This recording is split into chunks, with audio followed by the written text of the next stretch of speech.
10, Élucider. Le verbe élucider signifie clarifier, expliquer ou résoudre un mystère, mettre en lumière une affaire obscure ou dissiper une énigme. Voici quelques exemples pour illustrer le sens de ce verbe. Le détective privé a réussi à élucider l'affaire de la disparition de la voiture. Les enquêteurs travaillent dur pour élucider les circonstances de l'incendie qui a détruit l'immeuble. Les scientifiques cherchent à élucider les mécanismes physiologiques qui expliquent le vieillissement humain. L'expert comptable a élucidé les raisons qui ont conduit l'entreprise à la faillite. Grâce à une enquête minutieuse, les autorités ont pu élucider l'affaire de la fraude fiscale. En résumé, élucider est un verbe qui s'utilise pour expliquer, découvrir ou résoudre quelque chose de mystérieux ou de difficile à comprendre. 9, Béotien. Le terme « béotien » fait référence à une personne considérée comme inculte ou manquant de raffinement intellectuel. C'est une expression qui est souvent utilisée pour désigner quelqu'un de peu sophistiqué. Exemple d'utilisation de « béotien ».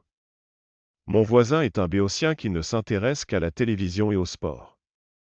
Elle n'a pas compris le roman, c'est une vraie béotienne en matière de littérature. Le professeur a été frustré par les commentaires béotiens des étudiants lorsqu'il a essayé de discuter d'un sujet complexe. Dans tous ces exemples, le terme « béotien » est utilisé pour décrire une personne qui manque de culture, de connaissances ou d'intérêt pour un domaine spécifique. C'est une expression souvent utilisée de manière péjorative, bien qu'elle ne doit pas être utilisée pour rabaisser les gens, car chaque personne a des connaissances dans des domaines différents. 8, Protéger. Le verbe « protéger » signifie généralement prendre des mesures pour empêcher quelque chose ou quelqu'un d'être endommagé ou blessé.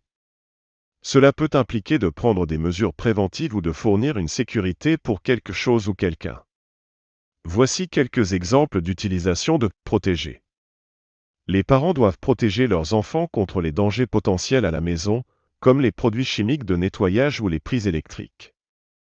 Le gouvernement doit protéger ses citoyens en créant des lois pour prévenir les abus et la criminalité. Les forces de l'ordre sont chargées de protéger la population contre les criminels et les menaces pour la sécurité publique.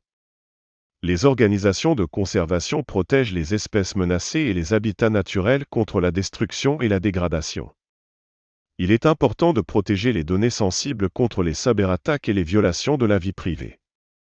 Dans tous ces exemples, protéger est utilisé pour se référer à la prise de mesures pour prévenir les dommages ou préjudices possibles et pour assurer la sécurité et la protection des personnes, des biens et des intérêts.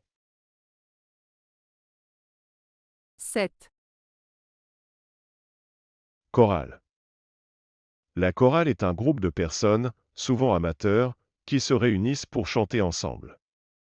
Elle est composée de voix masculines et féminines qui se complètent pour former un ensemble harmonieux.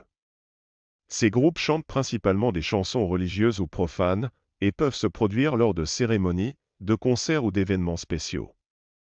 Par exemple, une chorale peut être formée dans une église pour accompagner les chants lors des messes. Les membres de la chorale s'entraînent régulièrement pour harmoniser leur voix et donner une belle interprétation des chants religieux. Une autre occasion où l'on peut entendre une chorale est lors de concerts de musique classique. Les chorales peuvent accompagner un orchestre pour interpréter de grandes œuvres chorales, comme des messes, des oratorios ou des cantates. En résumé, une chorale est un groupe de personnes qui chantent ensemble pour créer de la musique harmonieuse. Ils se produisent lors de diverses occasions et interprètent une variété de répertoires, allant des chants religieux aux pièces musicales classiques. 6,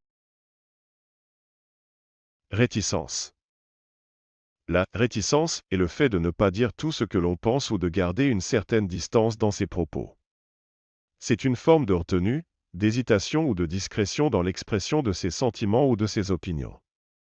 Par exemple, lors d'une conversation, on peut faire preuve de réticence en ne révélant pas toutes ses idées ou ses émotions sur un sujet afin de ne pas blesser les autres ou de préserver sa vie privée.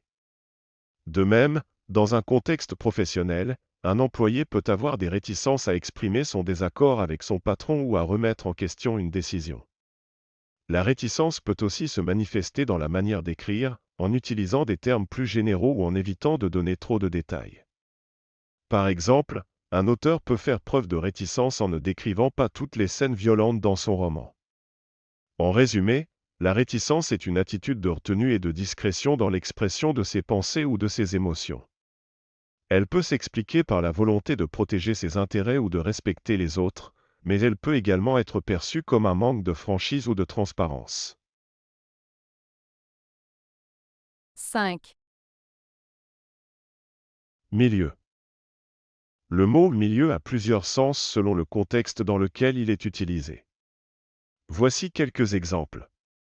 Un milieu naturel, il s'agit de l'environnement naturel dans lequel évoluent les êtres vivants. Par exemple, la forêt est le milieu naturel des animaux sauvages. 2. Milieu social, il s'agit de l'ensemble des personnes ayant des caractéristiques communes. Par exemple, le milieu social des riches est différent de celui des pauvres. 3. Milieu professionnel, il s'agit de l'ensemble des personnes travaillant dans un même secteur d'activité. Par exemple, le milieu professionnel des médecins est différent de celui des avocats. 4. Milieu culturel, il s'agit de l'ensemble des pratiques, des traditions et des croyances partagées par un groupe de personnes. Par exemple, le milieu culturel des Québécois est différent de celui des Français. Dans tous les cas, le mot « milieu » fait référence à un ensemble de facteurs qui entourent une personne ou une chose et qui ont une grande influence sur elle. 4, Prendre le temps de. Prendre le temps de signifie accorder suffisamment de temps et d'attention à une activité ou une tâche pour la faire correctement ou pour en profiter pleinement. Cela implique souvent de ne pas se précipiter et de consacrer du temps et des efforts à quelque chose. Voici quelques exemples. Prendre le temps de cuisiner un bon repas, cela implique de prendre le temps de choisir les ingrédients, de les préparer soigneusement et de cuire la nourriture à la perfection, plutôt que de simplement chauffer un plat préparé au micro-ondes. Prendre le temps de lire un livre, cela implique de s'installer confortablement et de se concentrer sur la lecture, plutôt que de simplement parcourir rapidement les pages en diagonale. Prendre le temps de discuter avec quelqu'un, cela implique de donner toute son attention à la personne et d'écouter attentivement ce qu'elle dit, plutôt que de la couper ou de se désintéresser de la conversation. Prendre le temps de réfléchir avant de prendre une décision, cela implique de réfléchir aux différentes options, de peser le pour et le contre et de prendre le temps de décider de la meilleure solution, plutôt que de prendre une décision rapide et impulsive. 3, Je suis las. L'expression « je suis las » signifie que l'on est fatigué, épuisé, voire découragé. Cela peut être dû à un effort physique ou mental soutenu, à une accumulation de fatigue ou d'inquiétude. Quelques exemples pour illustrer le sens de cette expression. Après une longue journée de travail, je suis las et je n'ai qu'une envie, c'est de me reposer. Je suis las de cette situation qui n'évolue pas, je ne sais plus quoi faire. Les nombreuses nuits blanches passées à réviser pour les examens m'ont laissé las et exténué. Je suis las de me battre contre les moulins à vent, je vais lâcher prise. Le stress permanent commence à me rendre las, je dois trouver des solutions pour m'en sortir. Dans tous ces exemples, le mot « las » est utilisé pour décrire un état de fatigue ou de lassitude qui peut être physique ou psychologique. 2, Démangeaison. Démangeaison est le nom commun qui désigne une sensation désagréable de picotement ou de grattement à la surface de la peau.